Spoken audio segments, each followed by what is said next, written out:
Bonjour. Je m'appelle Rob. Je ne parle pas français. I don't speak French, so the rest is going to have to be in English. I'm sorry. I'm sorry.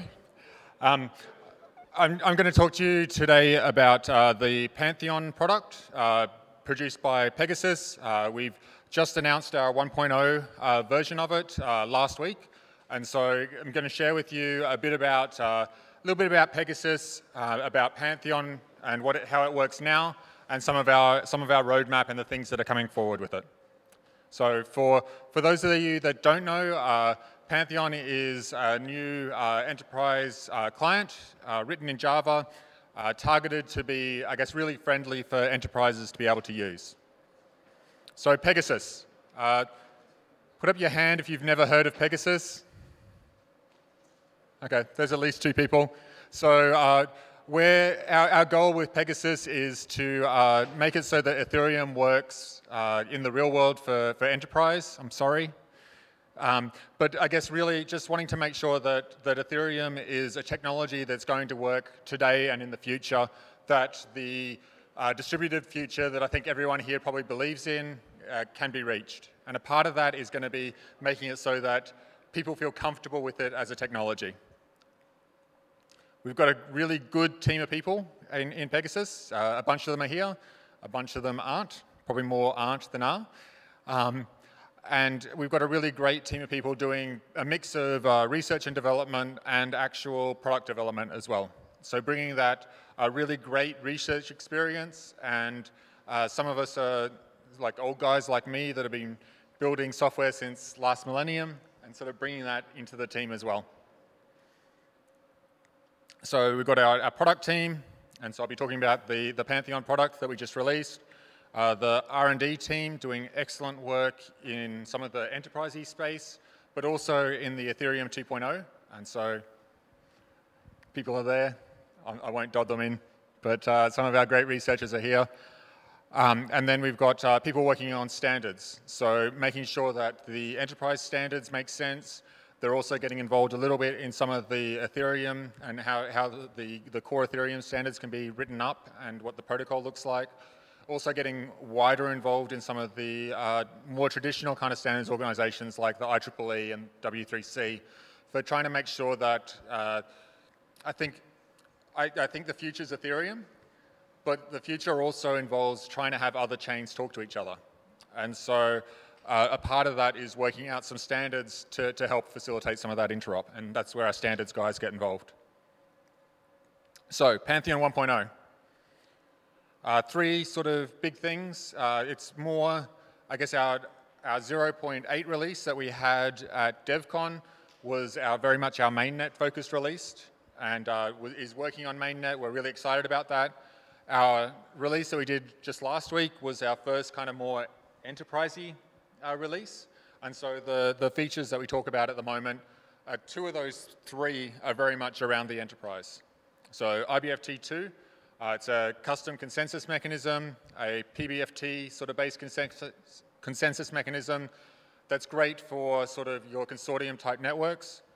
We've got some permissioning features, so being able to control who can send transactions in permissioned networks, control which nodes can connect in.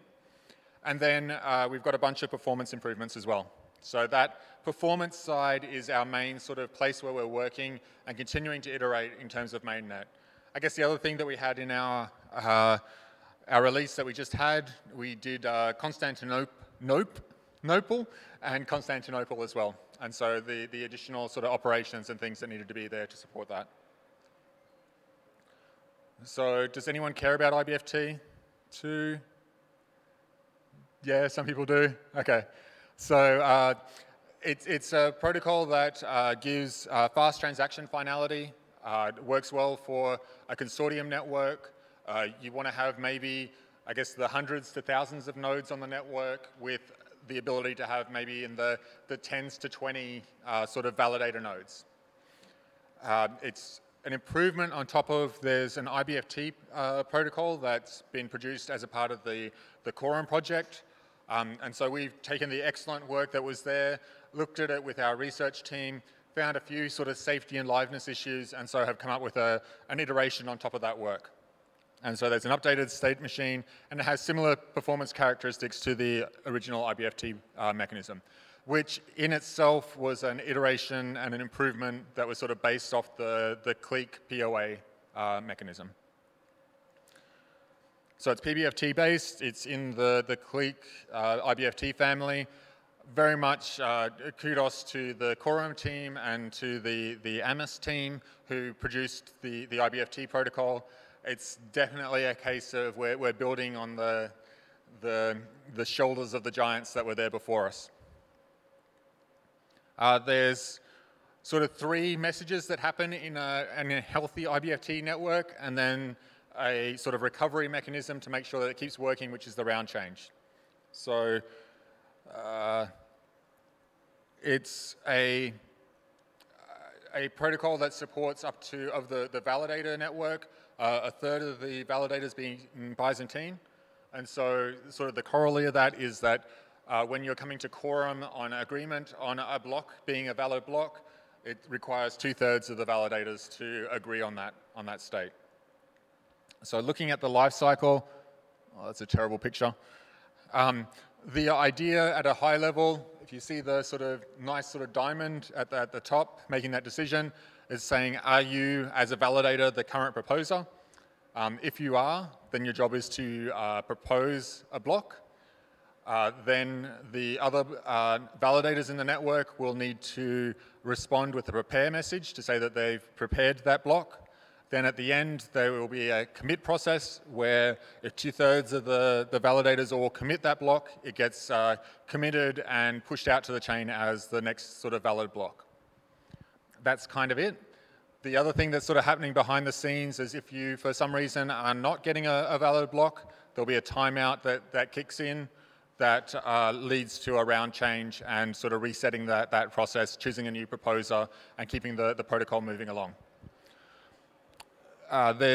If you want more details about IBFT, I'd suggest if you Google the IBFT or Pegasus IBFT2, you'll end up with a blog post that talks about it. There's a more technical, sort of low-level grey paper that's coming out.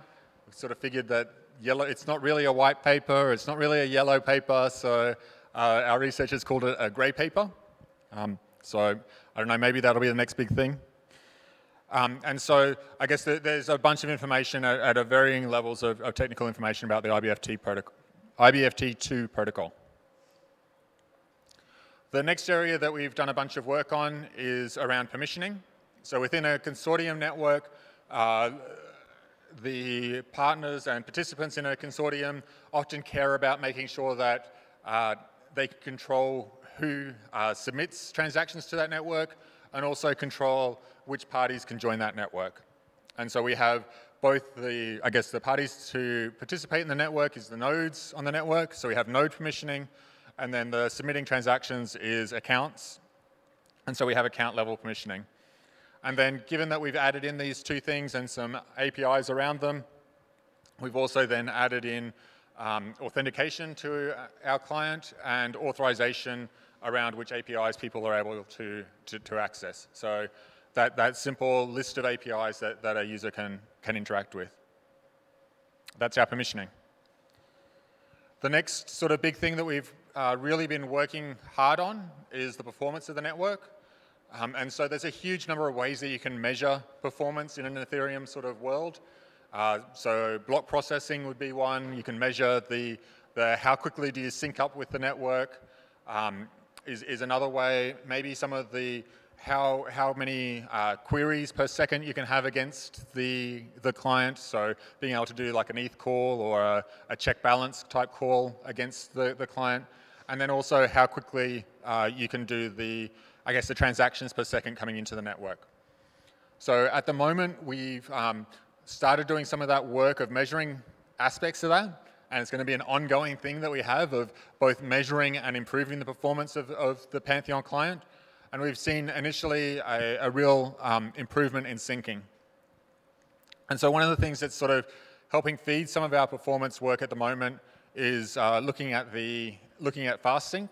And so there's a new, I think there will be a new fast sync proposal kind of coming out shortly from the teams at Parity and Geth. And so we'll be working to be a part of that work as well.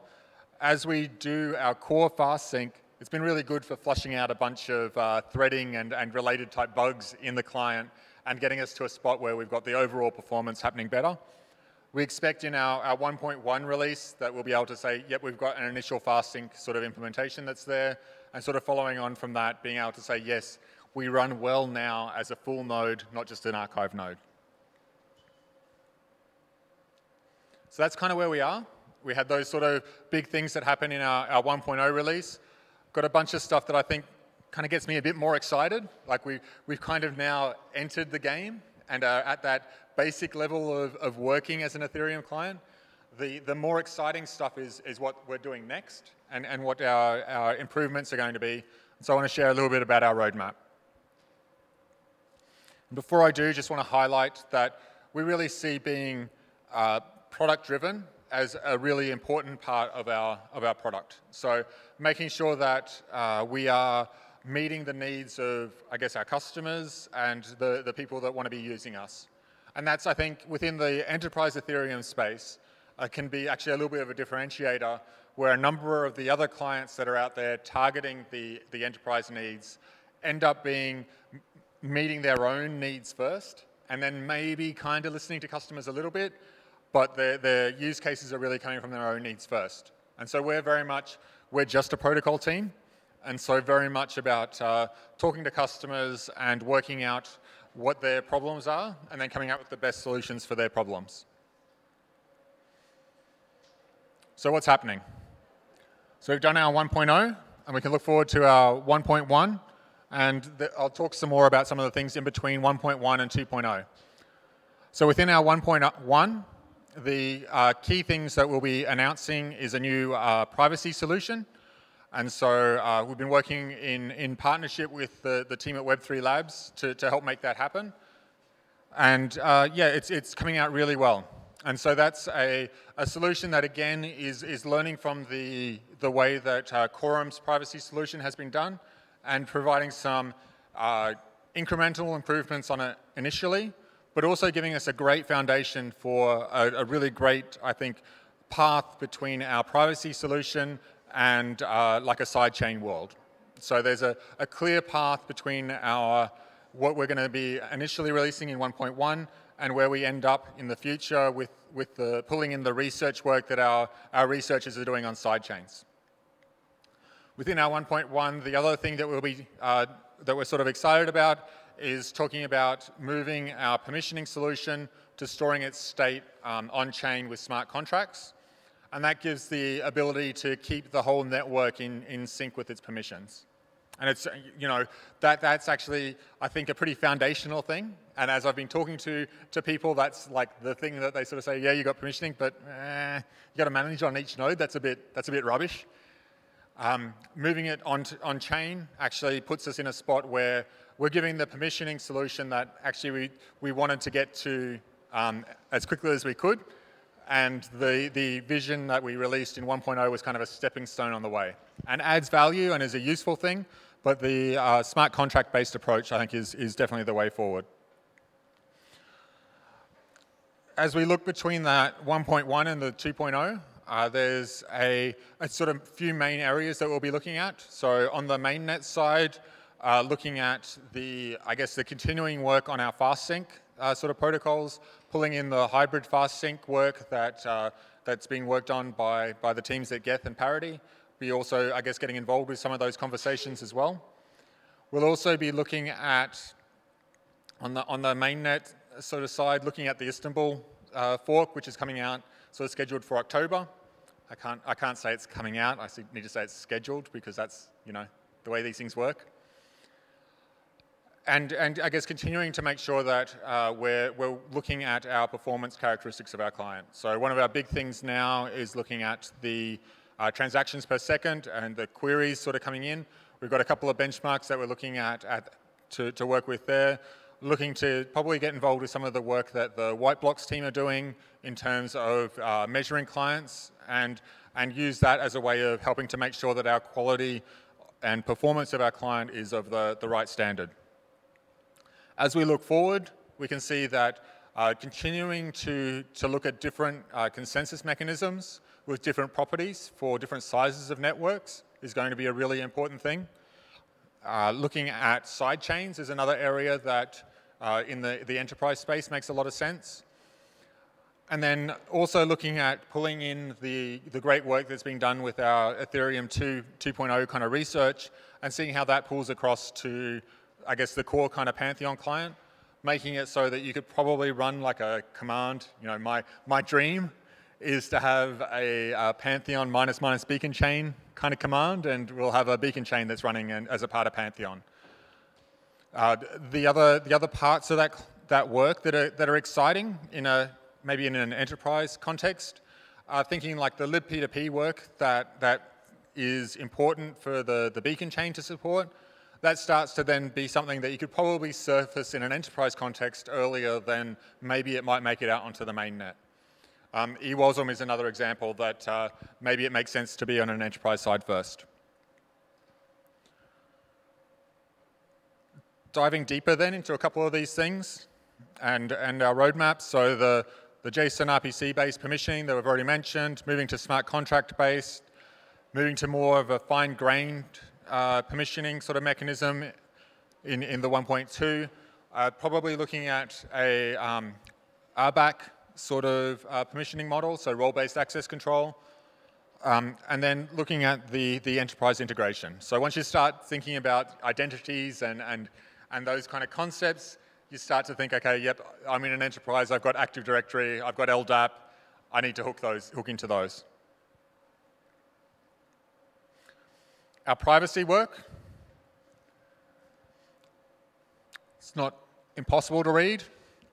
So our approach is to use a private transaction handler, private transaction manager to help with the privacy. So a party will submit a private transaction into the application. From that private transaction, we will then pass it off to a private transaction manager, in our case Orion. The Orion instance will then derive a privacy group from the list of participants that are involved. So the private from and the private to, so the public keys that are used for that transaction. From that privacy group then, we'll use that internally within the system in our initial instance, but probably start to expose that out through a bunch of APIs in the future. The privacy group will be used to keep the private state that we're managing separate for each of those privacy groups. So that's, I guess, I sort of flagged that because I think that's a really useful thing to have, is this idea of a private state for that privacy group and the ability to, in the future, perform a consensus across that privacy group. In the future, being able to maybe be able to mutate the membership of that privacy group and add and remove members. The other thing that I want to flag with this is that we use a pre-compiled smart contract. So when we do this private transaction, the thing that gets written to the kind of shared, more public state is a hash of the transaction. We do that by sending that hash as a transaction to a pre-compiled smart contract. So by doing that, it's enabling this system and making it so that it'll work in a mainnet world. So as long as both of the parties to the private transaction are running nodes that have the pre-compiled smart contract, they will both be able to, or when I say both, it's the list of parties that are involved. As long as they're all running that pre-compiled smart contract, it'll sort of work in the mainnet. It'll be for parties that aren't involved or don't have the precompiled, or just to send a transaction to that account, and it'll no op. So I think it's a pretty exciting sort of spot. So just diving a little bit into that and where we go in the future with that. So in our 1.1 in April, we'll be releasing the initial version of that restricted privacy. We'll have those privacy groups kind of sitting behind the scenes as a sort of hidden thing, but a enabling technology for us. Then as we look forward to kind of the 1.2, 1.3 kind of versions in sort of July, August, and sort of following, the next big thing that we see there is exposing that privacy group back out to the API more deliberately, making it so there'll probably be a create privacy group with listed participants and maybe a find or create privacy group, which will give you back the idea of an existing privacy group, and then the ability to add and remove membership from those privacy groups. So that starts to be a pretty exciting place, I think, particularly for the enterprises, and something that I don't think there's an existing sort of enterprise solution which offers that as well. The other things that sort of are there, sort of sitting behind the scenes with that then is moving some of the key management external to the nodes for the Orion for those private transactions. Then as we start to look, I guess, further forward, at the moment, the communication between those Orion instances is HTTPS, direct communication between those nodes. Moving that connection out of that sort of direct HTTPS between Orions, probably across back to dev P2P or lib P2P as a sub-protocol, and using maybe the Kademlia routing to help make it so that those nodes don't need to be talking directly to each other is one thing that's there. Another thing that's there is being able to have some sort of consensus mechanism around the private states and being able to cryptographically verify that the states are the same. The other thing that's there is our sidechains group researching cross sidechains kind of communication. So adding in that sort of function to a privacy group as well.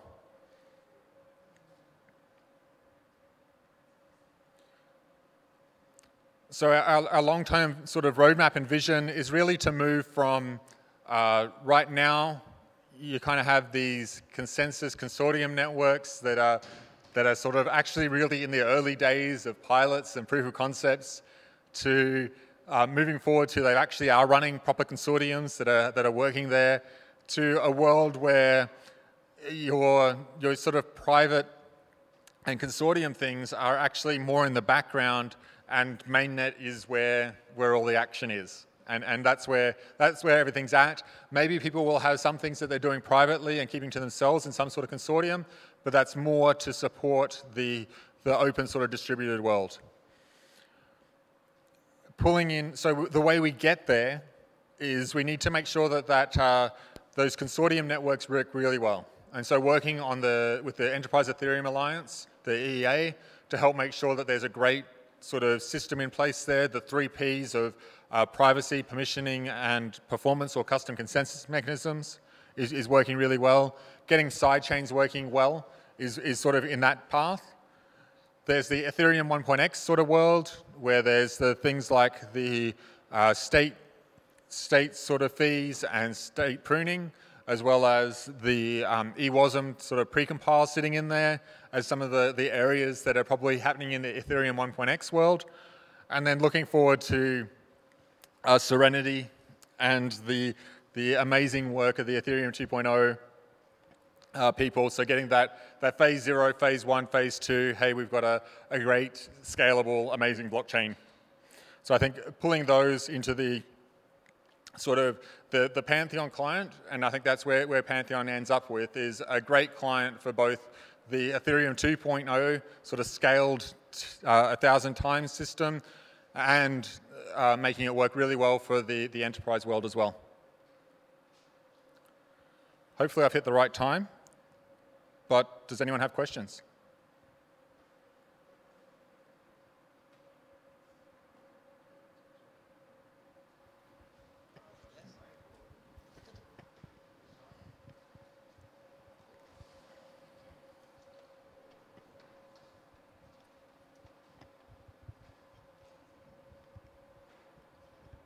Hello.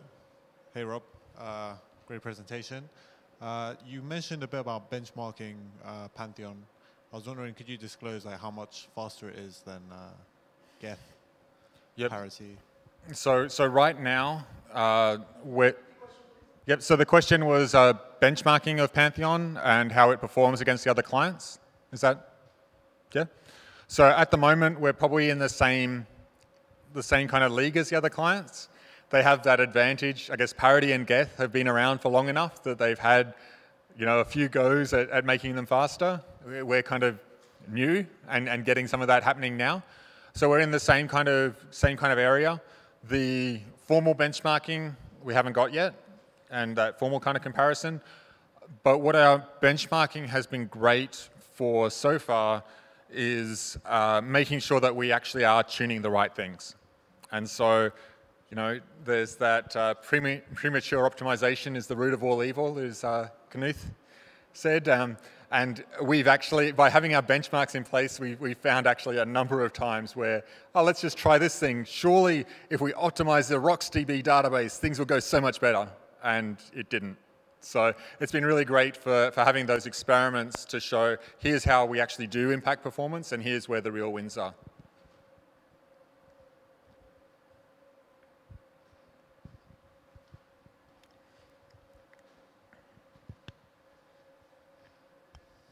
Hi, thanks for the presentation. Very cool thing that you're building. Question about performance again, but going forward. So if you're planning all the performance improvements, how do you think the technology choice of Java versus Rust choices from Parity will keep you back? Yep. So the question of what does running on the JVM hurt our performance, I guess, is probably what it narrows down to. And maybe one day we'll start to hit the limitations of the JVM, but I think it's a fair way out. And I think the majority of the places where we're seeing the performance hits at the moment are very much network-based. And so we're seeing the actually getting data from the network is where the performance is, more so than the actual block processing sort of work. And so given that, it's not going to be too much of a spot. The JVM actually is, you know, not as slow as it kind of can be thought about. I think the spot where you probably feel the JVM the most is maybe some of the overhead of running a virtual machine. The actual JIT precompilers and things around Java actually make it, you know, pretty close to comparable to C. The thing with like a Rust and a Go, they still aren't as quick as C. And so there's, like if you are squeezing your Rust and your Go down to the lowest level and making it work really well, then yeah, they're probably easier to get going at that last kind of little bits of raw compute power. But I think at the moment, the difference is it's not hurting us.